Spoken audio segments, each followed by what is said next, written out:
Hey, ¿qué tal? Qué gusto poder saludarles a través de este medio. Te saluda tu amigo Willy Martínez desde la ciudad de Ensenada.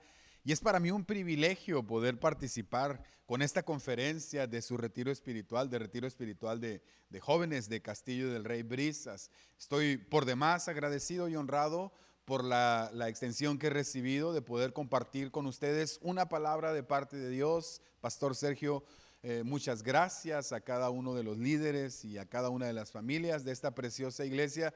Les envío un saludo y mis mejores deseos. Espero que ustedes y sus apreciables familias se encuentren bien, sanos, que la mano del Señor les guarde en estos tiempos azarosos que estamos viviendo, les provea para todas sus necesidades y que con el favor del Señor pronto nos podamos saludar de frente. Tengo una palabra de parte del Señor para compartir con ustedes, que voy a estar basando en la carta de los Efesios capítulo 6 versículo 10 al 19.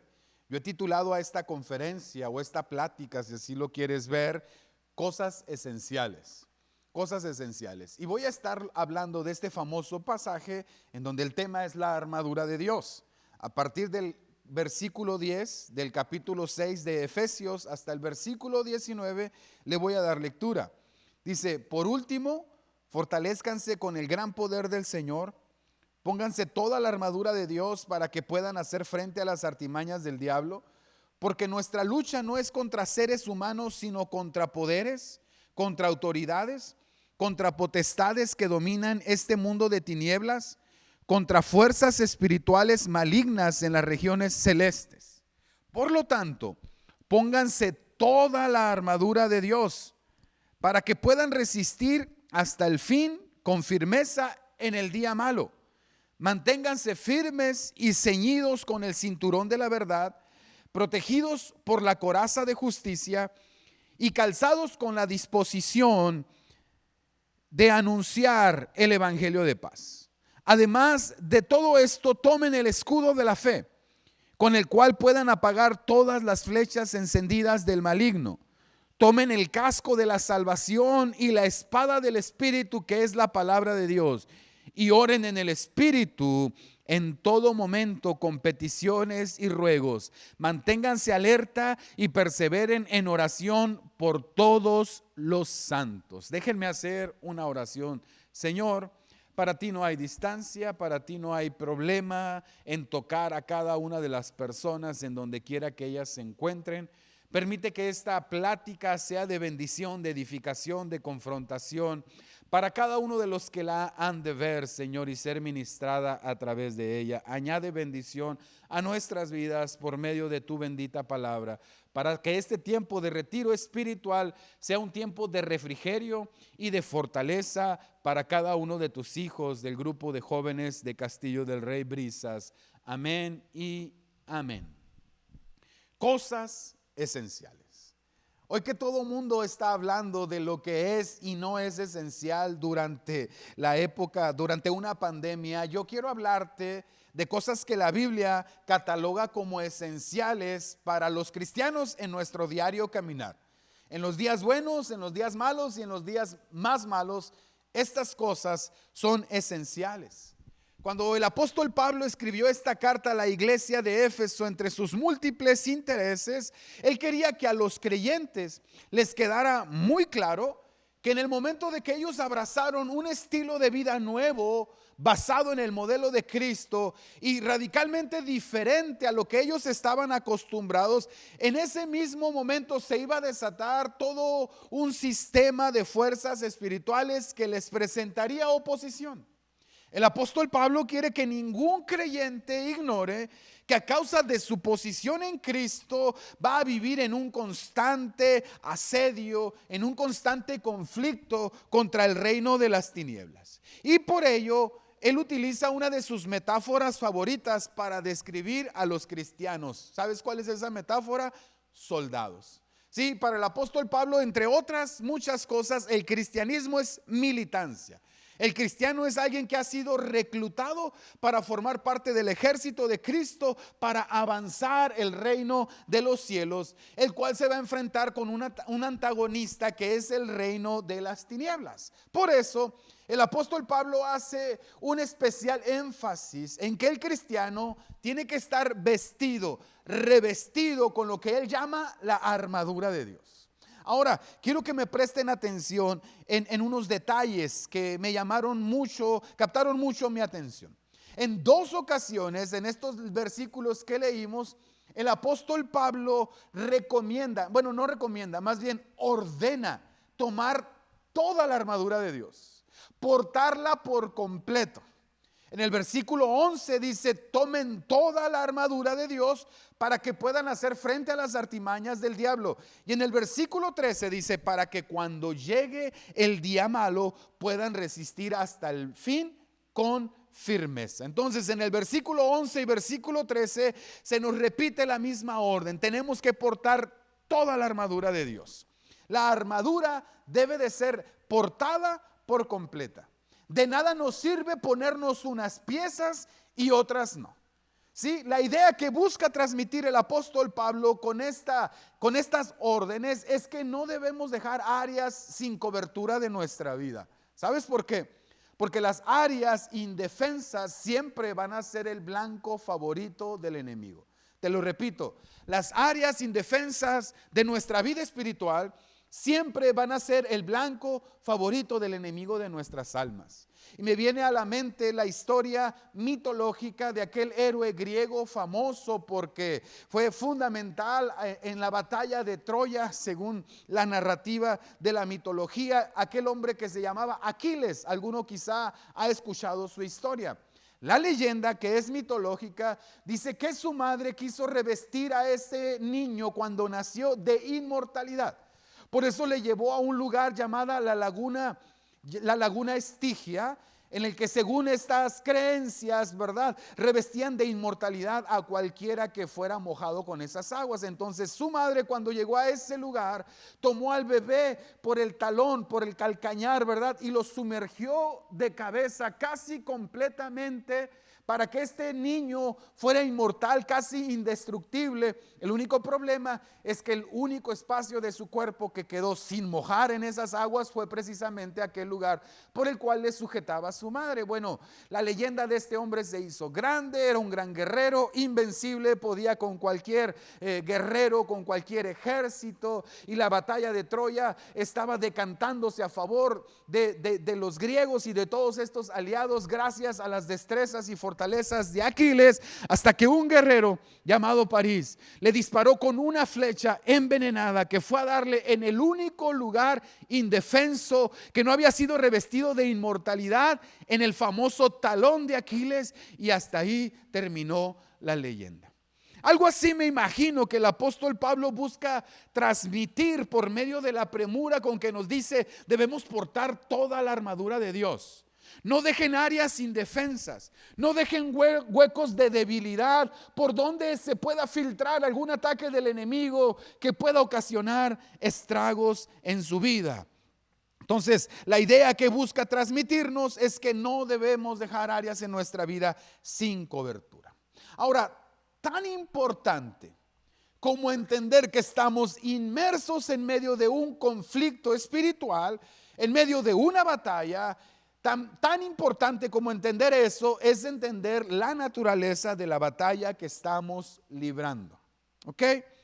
Porque hay quienes gastan todas sus energías espirituales en pelear las batallas equivocadas y no les queda ninguna para pelear la buena batalla.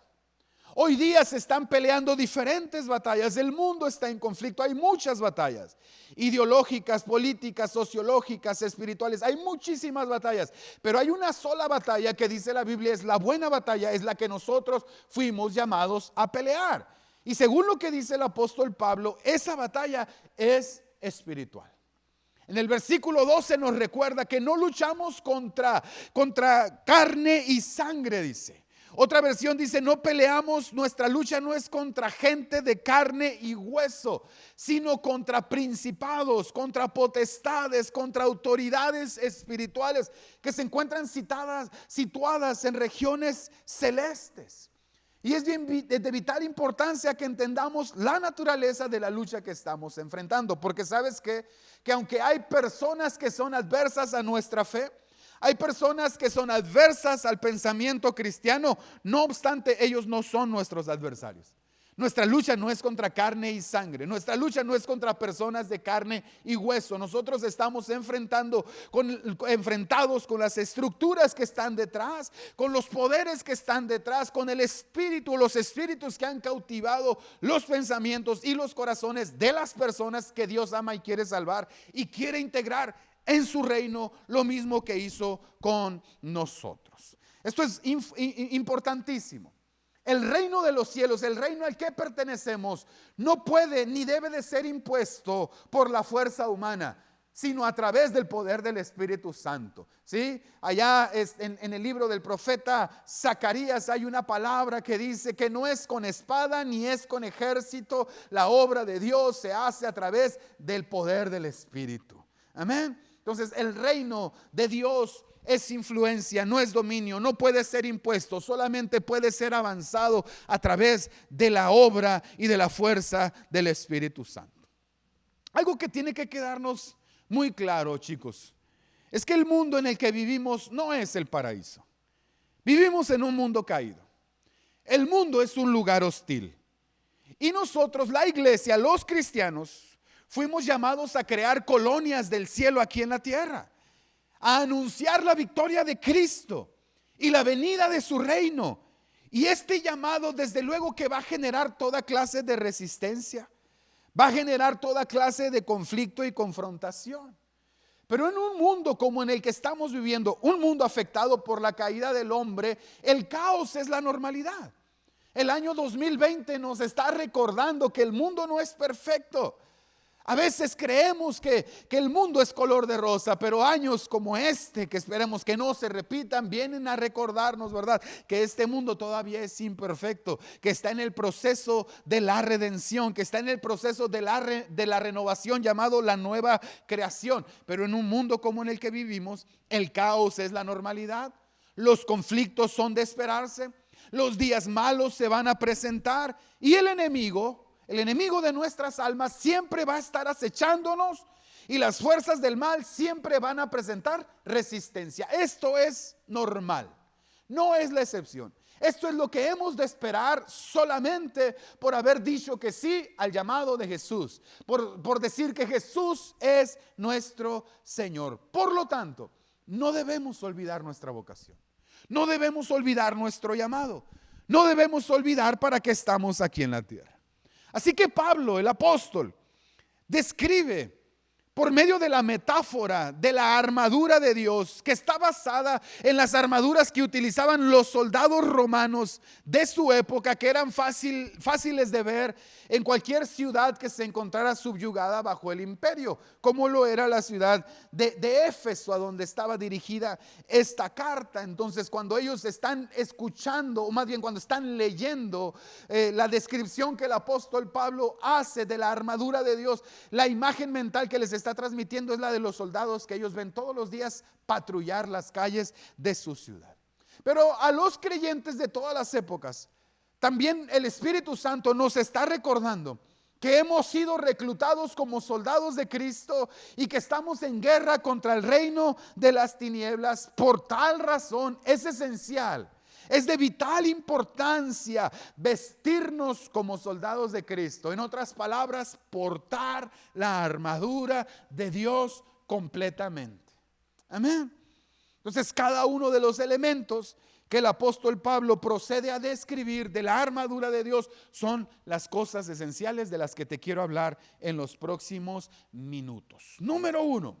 Dice el apóstol Pablo: manténganse firmes, ceñidos con el cinturón de la verdad. Verdad, la primer cosa esencial de la que habla el apóstol Pablo para nuestro diario caminar es la verdad. Sobre todo en la época que se ha denominado como la posverdad, la era de la posverdad. La verdad en donde la verdad es algo relativo. Tenemos que recordar que la verdad es algo esencial para los hijos de Dios. El cristianismo hace declaraciones acerca de la verdad. Hoy la verdad se ha despreciado, se ha depreciado, ha bajado de precio, se ha menospreciado. La verdad es relativa para la gente dependiendo quién la dice. Hoy nos damos cuenta que a la gente le da lo mismo mentir, sean los que están en el poder o en los medios de comunicación. La mentira forma parte de nuestra vida diaria. Para los creyentes es esencial recuperar el valor de la verdad y ceñirnos a ella. La verdad es esencial. Y cuando hablamos de la verdad tenemos que recordar las palabras de Jesús. Jesús dijo: yo soy el camino, y yo soy la verdad, y yo soy la vida. Jesús habló de la verdad. Él dijo, él afirmó ser la verdad. Y también añadió en su oración por sus discípulos, cuando oraba por sus discípulos y por añadidura oraba por nosotros, por los que habían de creer por la palabra de ellos. Jesús decía: Señor, santifícalos en tu verdad. Tu palabra es la verdad. Decía, el cristianismo hace declaraciones contundentes con respecto a la verdad. El cristianismo no cree en la posverdad. ¿Por qué? Porque la palabra de Dios, la Biblia declara que existe alguien, que la verdad es alguien, es una persona, es Jesucristo, que la verdad está registrada en la palabra de Dios y que además es un instrumento que trabaja y sirve para nuestra santificación. Jóvenes, la verdad es esencial en nuestros días.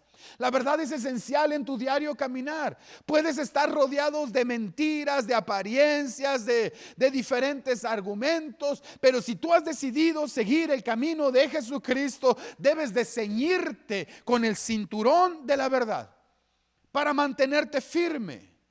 Porque el diablo, nuestro adversario, del cual nos advierte el apóstol Pablo, a él se le conoce como el padre de mentira. Él es el origen de la mentira. Él siempre busca engañarnos por medio manipularnos, por medio del engaño.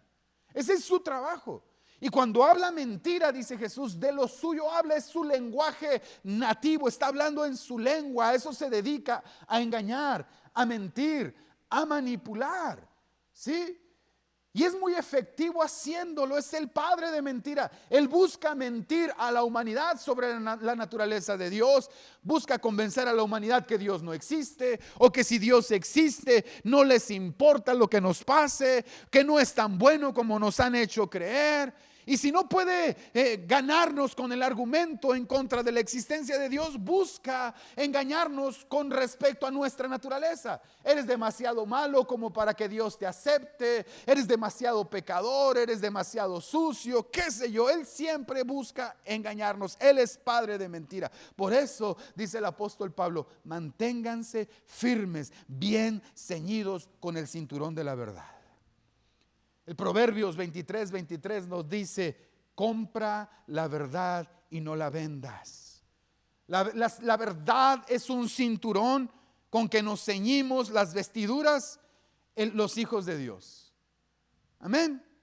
Número 2, dice el apóstol Pablo: y también protéjanse por medio de la coraza, con la coraza de la justicia. Habla de la justicia y la compara con la coraza, la protección pectoral de los soldados romanos. En otras palabras, la justicia es cobertura para nuestro corazón. Y según las palabras del apóstol Pablo, es esencial que nosotros vistamos esta parte de la armadura, la justicia, seamos revestidos de la justicia. Claro, el término justicia en la Biblia es muy profundo. Podemos hablar de la justicia en términos relacionales, que somos justificados por la fe en Cristo Jesús. ¿Sí? Dios nos ve a través de Jesús y nos declara justos. Pero también el término justicia tiene que ver con una bondad que procede del interior. En el Sermón del Monte, Jesús, cuando estaba haciendo la declaración de principios de su reino, en Mateo capítulo 5 versículo 20 dice: yo les digo a las multitudes que le estaban escuchando, que si su justicia no es mayor que la de los escribas y de los fariseos, ustedes no entrarán en el reino de los cielos.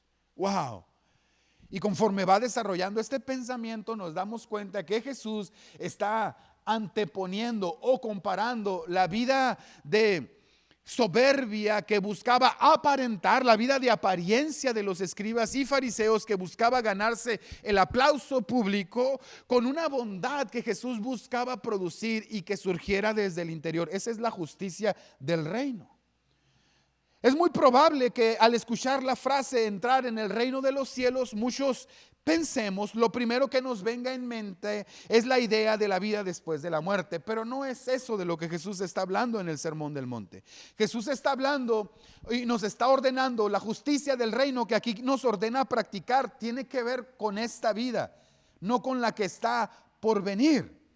En otras palabras, está hablando de las características de la gente que ha sido trasladada al reino de Dios y que va a participar de su extensión. Aquellos que fuimos trasladados del reino de las tinieblas al reino de luz, Jesús dice que Él espera que practiquemos una justicia superior a la de los escribas y los fariseos, que no busquemos el aplauso de la gente, que no busquemos impresionar a nadie, sino que busquemos que a través de la obra del Espíritu Santo esa justicia se manifieste en nuestras vidas. Esto es fundamental, porque nuestro enemigo, el diablo, busca siempre nuestra condenación. Pero tú no debes olvidar que Jesús es quien nos justifica. Dios es nuestro juez, pero también es quien nos justifica, ¿sí? Y dice el apóstol Pablo en Romanos capítulo 8, ¿quién acusará a los escogidos de Dios? ¿Quién?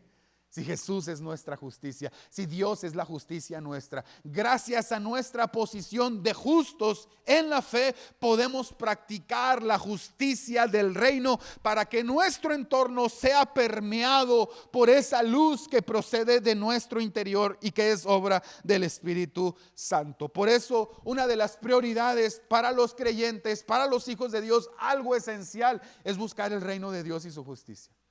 Es esencial, joven, en esta época y en cualquier época es esencial buscar el reino de Dios y su justicia. Y también una cosa que no debemos perder nunca es el hambre y la sed de justicia, porque Jesús promete que los que tienen hambre y sed de justicia, ellos serán saciados. Así que lo segundo esencial que menciona Pablo es que vistamos la coraza de justicia. Número 3. El tercer elemento esencial de la armadura de Dios o de las vestiduras del creyente es el evangelio de la paz, que es comparado con nuestro calzado. Dice, y calzados con la disposición de proclamar el evangelio de la paz. ¿De qué nos habla esto? Nos habla de que es esencial para los creyentes, para los hijos de Dios, en todo momento tener la disposición de ir a donde Dios quiere que vayamos. Ojo a esto. Es estar en disposición de obedecer. Estar calzado es estar listo. ¿Estamos de acuerdo? A mí me gusta correr, algunos de ustedes lo saben, porque somos amigos en redes sociales.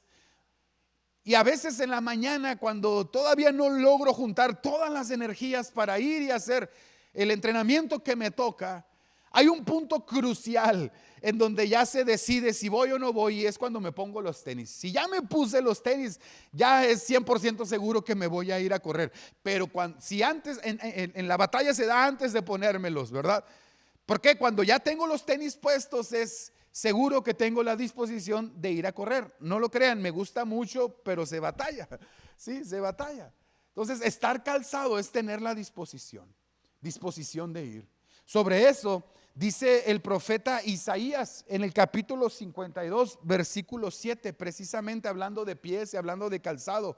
Dice, cuán hermosos son sobre los montes los pies del que trae alegres nuevas, del que anuncia la paz, del que trae nuevas de salvación, del que publica salvación, del que dice a Sión, tu Dios reina.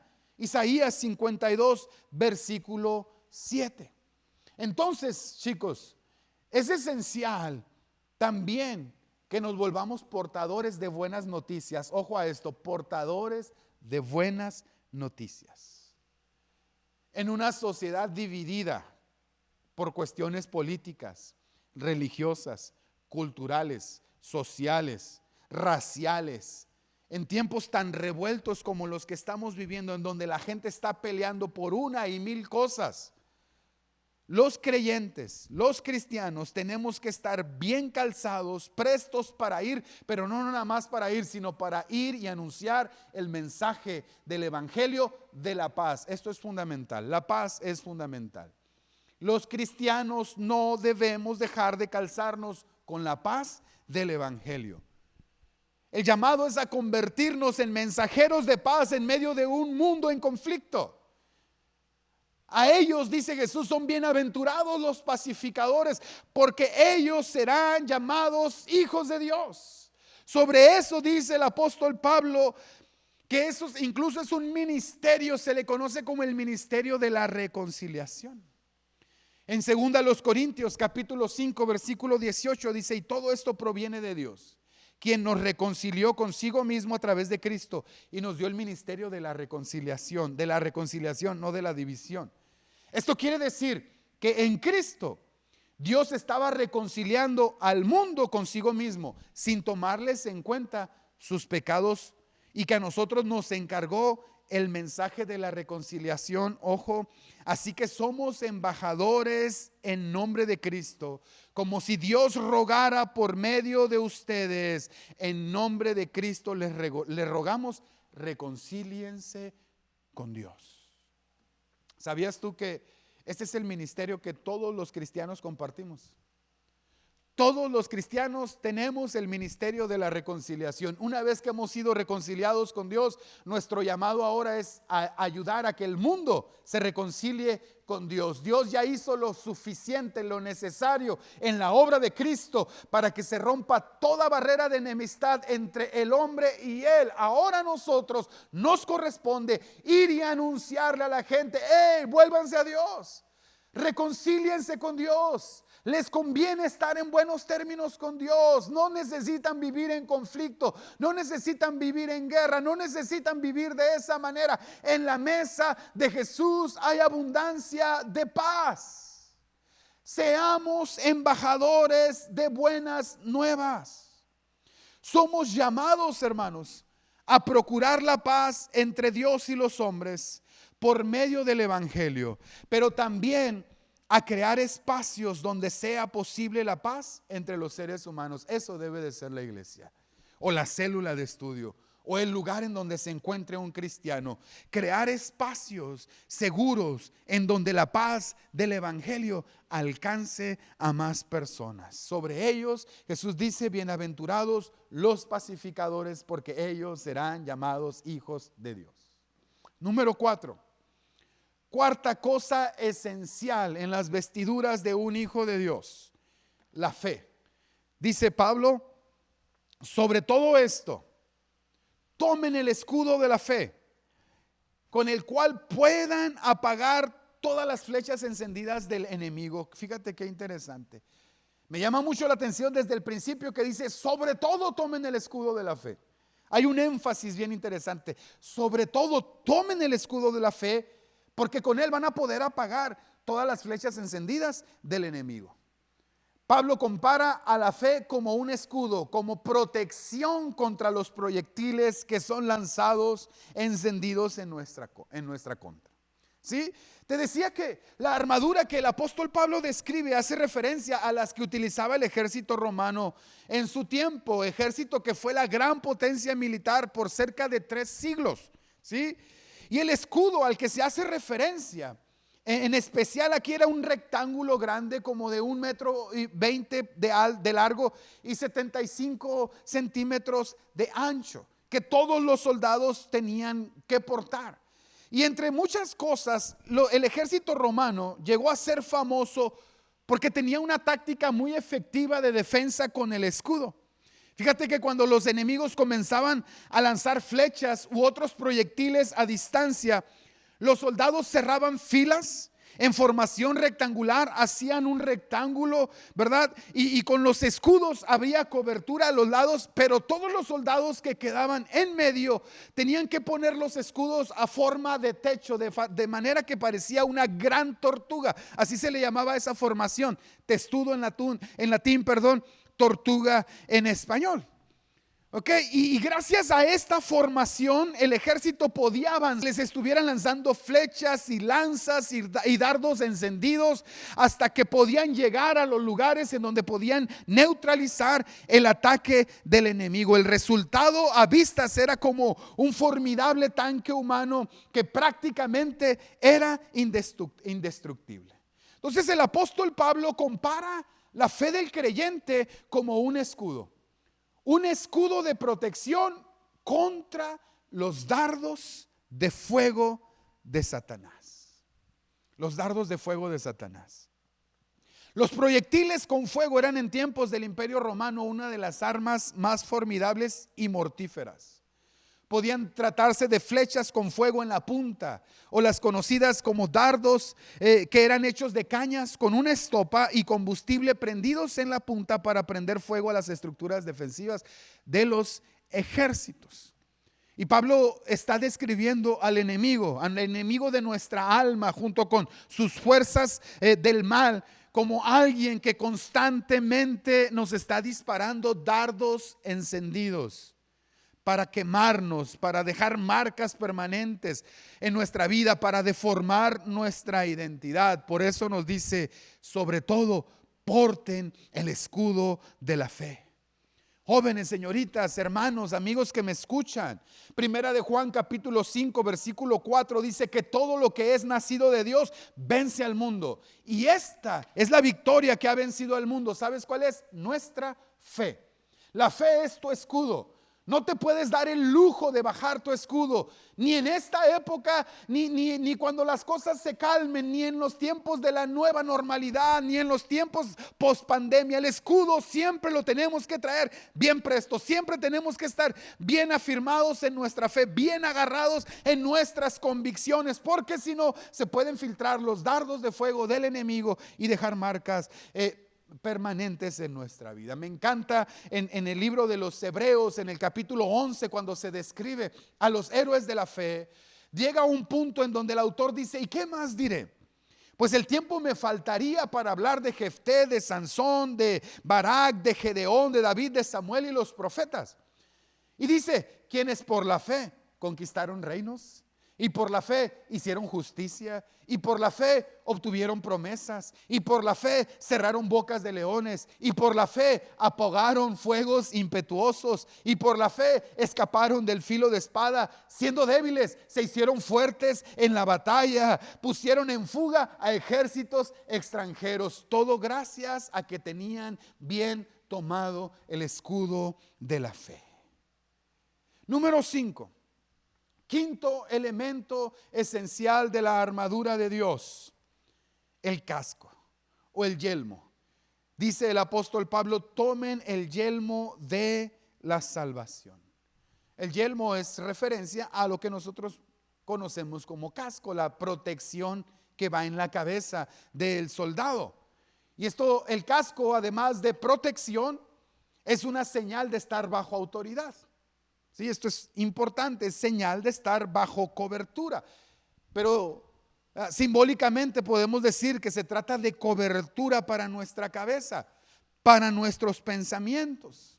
Sabes que hay estrategias en guerra de muchos años que se han utilizado en los ejércitos, que se han catalogado como guerra psicológica, en donde los ejércitos crean diferentes estrategias para ganar ventaja en la mente y en los corazones de sus adversarios. Por ejemplo, estaba leyendo de Genghis Khan, aquel hombre conquistador que expandió el imperio mongol de forma increíble hace algunos siglos, ¿verdad?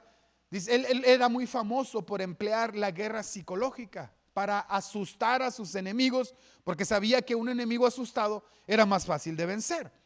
Y dice que entre las tácticas que él empleaba, hacía que sus tropas parecieran mayor de lo que realmente era.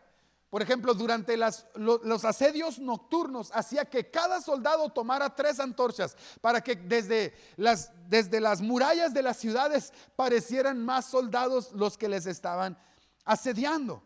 A veces dice que también ataba objetos a las colas de los caballos para que cuando iban en marcha levantaran una mayor cantidad de polvo, y así pareciera también que el ejército que venía era más numeroso de lo que en realidad era. También dice que sus soldados usaban flechas especiales que silbaban mientras volaban por el aire. Todo esto con el propósito de atemorizar con el ruido, para que cuando llegaran al campo de la batalla ya le habían tomado ventaja en la mente y en el corazón a sus adversarios. Y yo me he dado cuenta que al enemigo le gusta hacer la guerra psicológica también. Le gusta infiltrar nuestros pensamientos. Le gusta atemorizarnos en nuestra mente. La mayor batalla se libra en tu mente. Si tú logras vencer en la mente, te va a ser más fácil vencer en cualquier otra área de tu vida. ¿Sí? Porque cuando el enemigo logra infiltrar tus pensamientos, va a dominar también tu comportamiento. ¿Lo sabías? Por eso tú vas a encontrar un montón de ocasiones en la Escritura que nos ordenan a renovar nuestra mente, a renovar nuestros pensamientos. Por eso el apóstol Pablo compara la salvación como un yelmo, un casco que nos da cobertura a nuestros pensamientos. En otras palabras, el apóstol Pablo nos está recomendando: aprendan a pensar como hijos de Dios. Eso es portar el yelmo de la salvación. Aprende a pensar como un hijo de Dios. Que el enemigo no logre convencerte de lo contrario. Que el enemigo no logre despojarte de tu dignidad aquí en la mente. Que el enemigo no logre persuadirte de que no eres hijo de Dios. Porta el yelmo de la salvación. Que sepas que eres amado, que sepas que eres protegido, que sepas que hay alguien que pelea por ti, que sepas que no has sido dejado solo, que sepas cada una de las promesas que tu Padre te ha hecho en la palabra. Eso es portar el yelmo de la salvación, lo cual es esencial en épocas de guerra psicológica.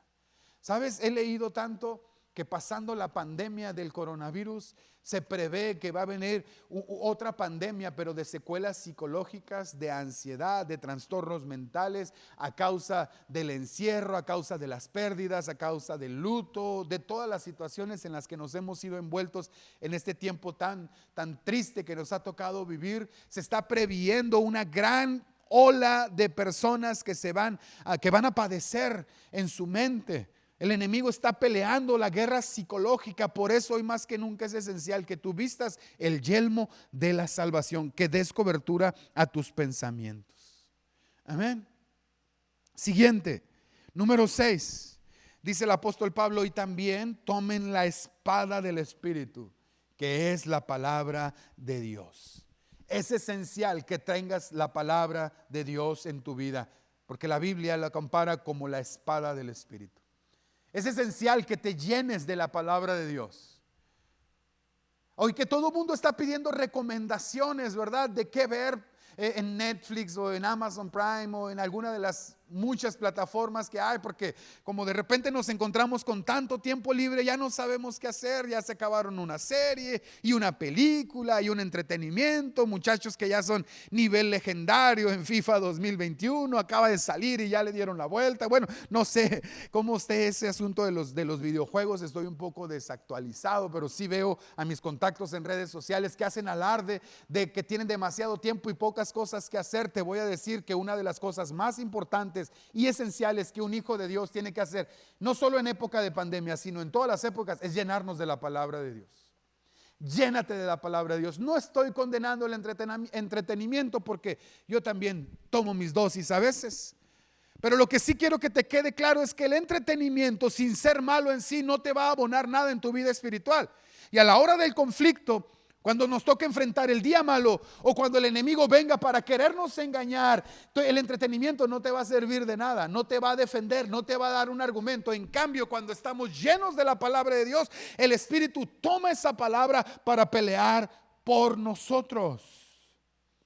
Dice Hebreos 4:12: porque la palabra de Dios es viva y es eficaz y más cortante que toda espada de doble filo, y penetra hasta partir el alma y el espíritu y las coyunturas y los tuétanos, y discierne los pensamientos y las intenciones del corazón.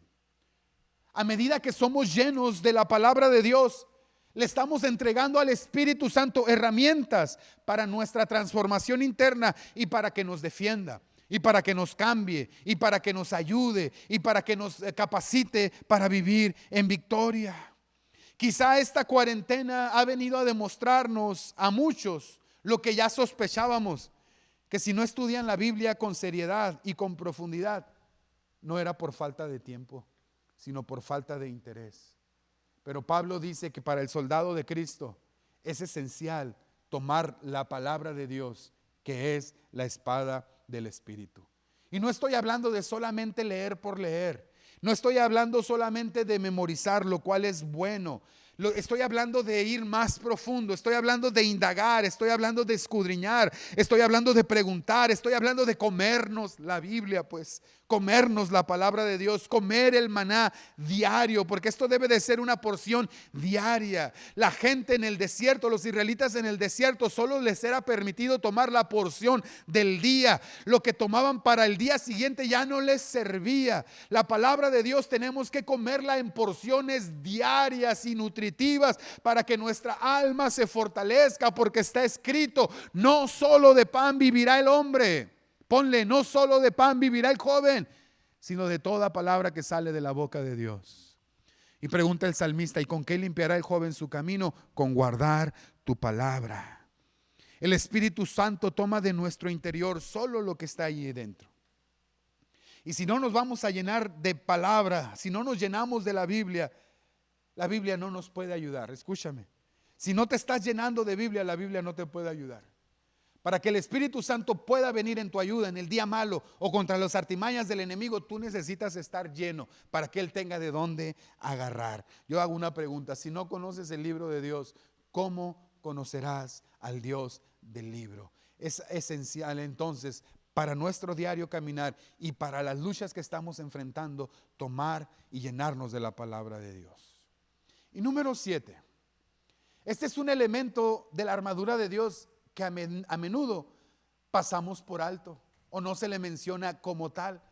Sin embargo, yo creo que este versículo, el versículo 18, está ahí precisamente para hablarnos de un elemento de la armadura de Dios que también es esencial. ¿Sabes cuál es ese? Es la oración, y la oración de intercesión. Dice el versículo 18: oren en el Espíritu en todo momento, con peticiones y ruegos. Manténganse alerta y perseveren en oración por todos los santos. En otras palabras, dice el apóstol Pablo: ok, ya se pusieron el cinto de la verdad, ya traen la coraza de la justicia, ya traen el calzado del evangelio bien puesto, ya traen el yelmo de la salvación, ya traen la espada del Espíritu. Fantástico, están muy bien armados. Ahora, por favor, no olviden de orar en todo tiempo en el Espíritu. Esa es la fuente de energía que nos llena a los hijos de Dios, de donde sacamos fuerzas para la batalla, de la oración, de la comunión con el Espíritu Santo. Podemos portar toda la armadura de Dios, pero si no estamos llenos del Espíritu y si no estamos en comunión con el Espíritu, nuestras fuerzas van a ser pocas. Y luego dice: manténganse alerta y perseveren en oración por todos los santos. Escucha, ya voy a terminar. Cuando vemos la descripción que el apóstol Pablo hace de la armadura de Dios y te detienes a meditar, casi el 100% de los elementos que describe el apóstol Pablo habla de una cobertura frontal. Es una cobertura frontal, ¿sí? Y la razón por la que no se describe protección para la espalda es que la protección de la espalda del soldado romano recaía sobre la de su compañero de armas. ¿Lo sabías? O sea, el soldado romano era responsable de cuidar las espaldas de su compañero de armas. O sea, su pecho estaba cubierto por la coraza y cosas que se ponían aquí. Bueno, el yelmo le daba una cobertura 360, los pies estaban cubiertos, pero la espalda era un flanco bastante débil. Pero cada soldado entendía que la espalda de su hermano o de su hermano de armas era su responsabilidad. Y en el versículo 18 el apóstol Pablo dice: manténganse alerta y perseveren en oración por todos los santos. ¿Sabes qué es lo que nos está diciendo? Cubre las espaldas de tus hermanos. Cubre las espaldas de tus compañeros de milicia. La oración de intercesión es parte de nuestra armadura espiritual. Es esencial. Ora por los tuyos, ora por tus amigos, ora por tu familia. Tú ni sabes las luchas que puedan estar enfrentando aquellas personas que nos saludan con una sonrisa, pero que el enemigo está atacando. Y Dios espera que en su ejército los soldados nos cubramos las espaldas los unos de los otros. Orar por los santos es equivalente a cubrir la espalda de tu hermano. Quiera Dios poner en ti este sentir de orar específicamente por alguien que está enfrentando una lucha. Quiere el Espíritu Santo despertar sensibilidad en nosotros para que hagamos este ejercicio de oración, de intercesión, un hábito en nuestra vida. Para concluir, te repito, portar completa la armadura de Dios es algo esencial para los cristianos todos los días. Aunque Pablo nos advierte de las artimañas del diablo y nos advierte de los días malos, la armadura de Dios no la podemos quitar, la debemos de portar todos los días. Las artimañas del enemigo, en combinación con los días malos, van a querer desviarte de la verdad, van a querer despojarte de tu justicia, van a querer plantar en tu mente pensamientos de duda acerca de tu condición de hijo de Dios, para inmovilizarte y que tú no vayas en cumplimiento de tu llamado. Van a querer despojarte de tu arma, de tu espada, de la espada del Espíritu. Por eso debemos portar completa la armadura de Dios. Pablo le escribió a su hijo Timoteo en la segunda carta, capítulo 2, versículo 3 al 4. Y yo quiero terminar este tiempo dedicándote este pasaje.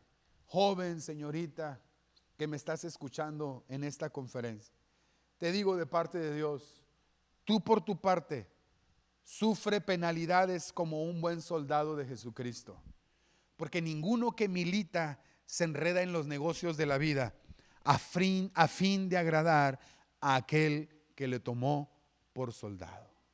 Eres un soldado de Cristo, es esencial que vistas completa la armadura de Dios para permanecer firme contra las acechanzas del enemigo y para permanecer en pie en el día malo, porque con la ayuda de Dios lo podremos lograr. Amén. Déjenme hacer una oración. Padre, bendice a cada uno de los jóvenes, señoritas, que van a escuchar esta enseñanza y despierta nuestro espíritu para que anhelemos portar toda la armadura de Dios. Que entendamos que es esencial no dejar áreas descubiertas en nuestra vida, porque estamos en medio de un conflicto que es real, estamos en medio de una lucha encarnizada. A veces, aunque no queramos formar parte de esto, es realidad. Solamente por declarar nuestra lealtad a ti, el enemigo nos ha declarado la guerra a Dios. Solo por ser insertados en tu reino, las tinieblas quieren nuestra destrucción, pero es posible vivir en victoria y es posible seguir firmes hasta el fin, Señor, cuando hacemos caso a tus recomendaciones. Levanta un ejército de jóvenes y de señoritas que en estos tiempos de pandemia se están entrenando como un ejército para la conquista tan grande, Señor, que tú quieres entregar en sus manos. En el nombre de Jesús. Amén. Que Dios les bendiga. Muchas gracias por su atención.